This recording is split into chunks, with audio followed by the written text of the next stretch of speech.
begini. Kita yang berhimpun di sini bisa mengambil teladan dari tokoh besar yang bernama Abraham atau Ibrahim.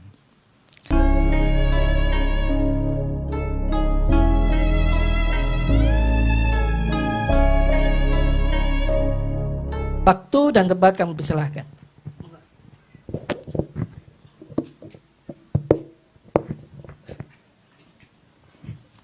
Assalamualaikum warahmatullahi wabarakatuh. Shalom bagi kita semua. Salam sejahtera bagi saudara-saudara yang hadir di tempat yang mulia ini. Tadi moderator mengatakan Ustadz Menahem Ali dan Ustadz Alisius Budi Utomo. Sebetulnya bukan Ustadz Alisius Budi Utomo, tapi Romo sebetulnya. Tapi sekali lagi mau disebut Ustadz atau Romo, itu bukan bahasa Arab dan bukan bahasa Latin.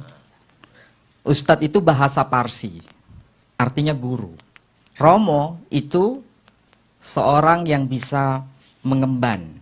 Romo, arti harfiahnya bapak. Singkatannya rokok mojo. Kalau beliau mengatakan rokok mojo, ya boleh saja karena dia perokok, jadi mengatakan demikian. Jadi memang kita bertemu ini pada siang ini bukan sebuah kebetulan, tapi merupakan rancangan yang tentu saja di luar nalar kita. Kita sebagai bangsa harus memulai dari akar bersama. Kita mencari semacam pijakan yang harus dapat kita validasi. Maksudnya apa? Begini. Kita yang berhimpun di sini bisa mengambil teladan dari tokoh besar yang bernama Abraham atau Ibrahim. Kalau saya mulai dari tradisi Islam, kita kebanyakan ini hanya mengenal nama Ibrahim. Jadi kalau misalnya, ini para penghafal Quran yang sedang nabuh gamelan. Jadi jangan curiga yang nabuh gamelan itu tidak mengerti Quran. Mereka ini para penghafal Quran juga sekaligus mahir memainkan gamelan. Ini manusia yang unik. Hafal Quran 30 juz, bukan juz 30. Oh iya. Jadi yang sedang main gamelan di sana itu hafal Quran 30 juz. Kalau saya hafal Quran juz 30. Beliau hafalnya Quran itu cuma 30 juz. Jadi beliau taunya itu Quran itu 30 juz itu aja. Nah, saudara-saudara, kita coba cari tokoh yang bisa mempersatukan kita supaya kita duduk di sini itu bisa mengambil pelajaran. Saya mulai dari tradisi Islam dulu. Kalau sebagian besar kita membaca ayat itu kan bunyinya begini. Wa idh yarfa'u Ibrahimul qawa'ida minal baiti wa Ismail Rabbana taqabbal minna innaka antas sami'ul alim. Di situ muncul nama Ibrahim dan kita hafal ayat itu. Tapi jarang dan memang jarang di antara kita itu membaca dengan dialek yang lain. Padahal itu Islami sebenarnya. Apa itu? Wa idh yarfa'u Ibrahimul qawa'ida minal baiti wa Ismail. Jadi dibunyikan Ibrahim. Mau dibaca Ibrahim, mau dibaca Ibrahim, sosoknya satu. Dibaca dalam sholat, boleh Ibrahim. Jadi kalau misalnya Gus Fuad Pleret membaca dalam sholatnya, dan kita mendengar itu misalnya sholat Jum'ah, dibaca wa idh yarfa'u Ibrahimul qawa'ida minal baiti wa Ismail. Yang belakang jangan subhanallah. Kalau dibaca subhanallah, ini yang pekok, itu yang mengatakan yang ngoreksi tadi atau yang sedang baca. Nah, ini umat Islam sendiri nggak paham. Nah, kalau kita membaca Ibrahim atau melafalkan Ibrahim, tokohnya satu. Sama-sama dialek dalam bahasa Arab. Sementara dalam bahasa Ibrani tidak membunyikannya itu Ibrahim atau Ibrahim, tapi Avraham. Makanya kalau ini sekaligus bisa divalidasi, ada Romo. Kalau kita baca Alkitab yang versi bahasa Ibrani, itu muncul nama itu. Apa itu? Benai Avraham, Yitzhak, wa Yismail. Anak-anak Abraham ialah Ishak dan Ismail. Apakah ayat begini ada dalam kitabnya umat Islam? Ada. Persis. Cuma susunannya agak beda dikit. Tapi maksud pesannya itu sama. Apa itu?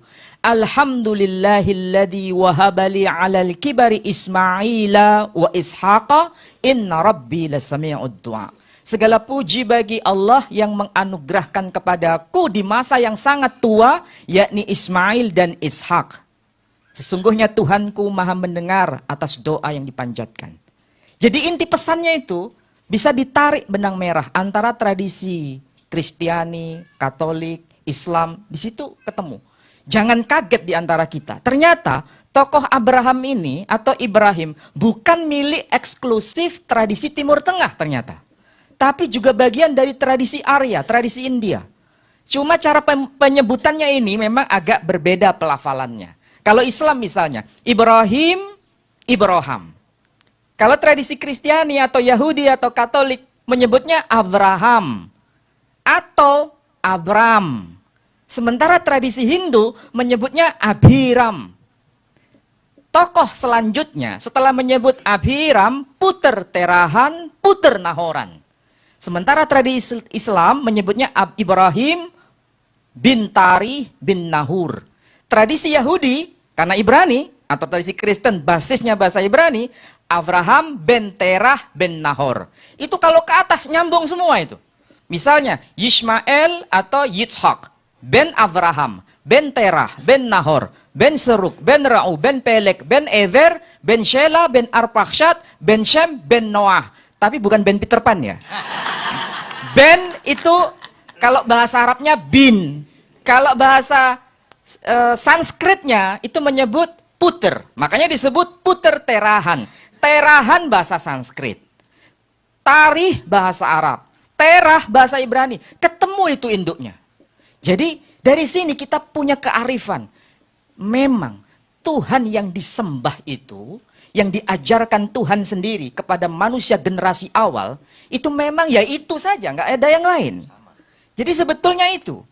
Nah, kalau kita merujuk pada tokoh besar ini, memang itu dipelajari di sekolah teologi ya, di sini ada UIN kan, UIN Sunan Kalijaga, atau di tempat-tempat lain juga mengajarkan ada semacam meeting point ini. Mengenai perbedaan-perbedaan itu anggap saja sebagai kekhasan masing-masing. Jangan ribut di soal kekhasan itu. Karena sampai kapanpun ila yaumil kiamah atau satu hari sebelum kiamat nggak ketemu memang. Mau dipertemukan di mana? Yang penting yang sama jangan dibuat beda, yang beda jangan dibuat sama. Ini kekhasan. Nah, tokoh sentralnya itu. Sehingga kita lihat kalau misalnya Muslim ketika membaca sholawat Ibrahimiyah, ketika sholat itu, apa yang dibaca? Ketika tahiyat, Allahumma salli ala Muhammad wa ali Muhammad kama sallaita ala Ibrahim wa ali Ibrahim. Pakai Sayyidina boleh, nggak pakai Sayyidina boleh. Mau pilih yang mana? Monggo kerso. Tapi nggak usah ribut. Ini masalahnya di situ. Nah, ini kalau tradisi Islam selalu menyebut nama tokoh ini. Tradisi Katolik maupun Protestan, lihat saja itu Perjanjian Baru. Ini Romo pasti hafal ayatnya. Di bagian awal diingatkan tuh tokoh ini mesti muncul. Apa itu? Kalau bahasa aslinya, bahasa Suryani, kalau boleh saya kutip itu, bunyinya begini. Ketava dilidu teh Aiso de Mesiho breh David breh Abraham. Ini bahasa Suryani. Nah, ketemunya di Islam itu menyebut Isa Al-Masih, bahasa Suryani menyebut Aiso de Mesiho. Kalau Yesus Kristus itu karena kita pengaruh Belanda. Karena Belanda itu menyebutnya Yesus Kristus, Paulus, kemudian Matius. Kalau di Malaysia nggak pernah muncul begitu. Malaysia melafalkannya Matthew, Mark, Paul. Kenapa? Karena Malaysia pernah dijajah Inggris. Kita pernah dijajah Belanda. Makanya kalau melafalkan abjad, coba perhatikan. Kita melafalkannya apa? A, B, C, D, E. Di Malaysia nggak ada pelafalan kayak begitu. A, B, C, D. Jadi kita ini tidak murni berdiri sendiri pada masa itu. Tapi ada pengaruh dari kolonialisasi yang sampai sekarang dilestarikan. Itu jejaknya bisa dilihat itu. Ini kajian filologi. Ngomong-ngomong di sini ada yang filologi enggak? Oh, belajar filologi sama saya.